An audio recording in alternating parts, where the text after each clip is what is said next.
Have you ever crammed for an exam only to forget most of the material days later? You're not alone. This frustrating phenomenon is a common human experience. We dedicate time and effort to learning new information, yet it seems to slip away like water through our fingers. Why is it that our brains, capable of incredible feats, struggle to retain the knowledge we work so hard to acquire? The answer lies in a concept known as the forgetting curve. This curve illustrates the disheartening reality of how our brains tend to lose information over time. But there's hope. Understanding the science behind forgetting empowers us to develop strategies for retaining information more effectively.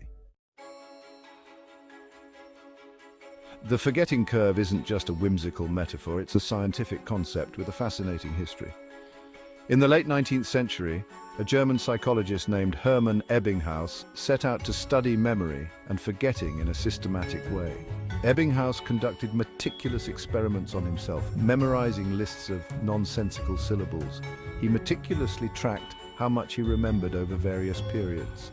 His findings, published in 1885, revealed a consistent pattern.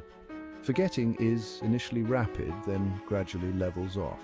This pattern became known as the Ebbinghaus forgetting curve, a visual representation of the rate at which we lose information. Why do our brains work this way? Why can't we hold on to information with a firmer grasp? Imagine your brain as a vast library, constantly taking in new information.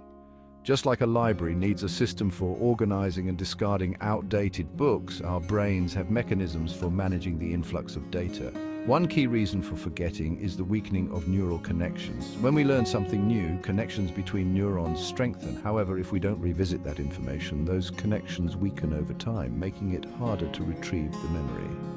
Our brains are wired for efficiency, prioritizing information we use frequently and letting go of what seems less relevant.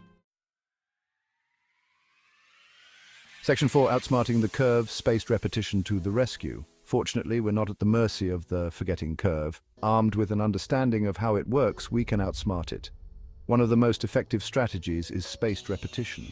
This technique involves reviewing information at increasing intervals. For example, you might review new material after a few hours, then again after a day, then a few days later, and so on.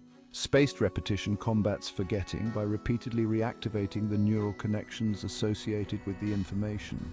Each review strengthens those connections, making the memory more durable over time. This approach aligns with the brain's natural learning mechanisms, turning short-term memories into lasting knowledge. Section 5. Testing your recall. The power of self-quizzing. Another powerful tool in our memory-boosting arsenal is self-quizzing. It's not just about assessing what we know, but also a potent learning strategy in itself. When we actively try to recall information, we're forcing our brains to work harder to access and retrieve it. This effort strengthens the neural pathways associated with that information, making it more likely to stick. Think of it like exercising a muscle. The more you use it, the stronger it gets. Regular self-quizzing helps identify areas where our understanding is weak, allowing us to focus our efforts on those specific areas. It's a simple yet highly effective way to solidify our grasp of new material. Section 6. Remembering to remember, practical tips for lasting knowledge. So, how can we incorporate these strategies into our daily lives? First, embrace the power of spaced repetition. Don't cram. Instead, spread out your study sessions, reviewing material at increasing intervals. Second, make self-quizzing a non-negotiable part of your learning routine. Use flashcards, practice questions, or even simply try to recall key concepts from memory. Finally, remember that everyone learns differently. Experiment with various techniques to find what works best for you. The key is to be an active learner, engaging with the material regularly and actively retrieving it from memory. By understanding the forgetting curve and implementing these strategies, we can unlock our brain's true potential for retaining knowledge and transforming learning from a fleeting experience into a lasting asset.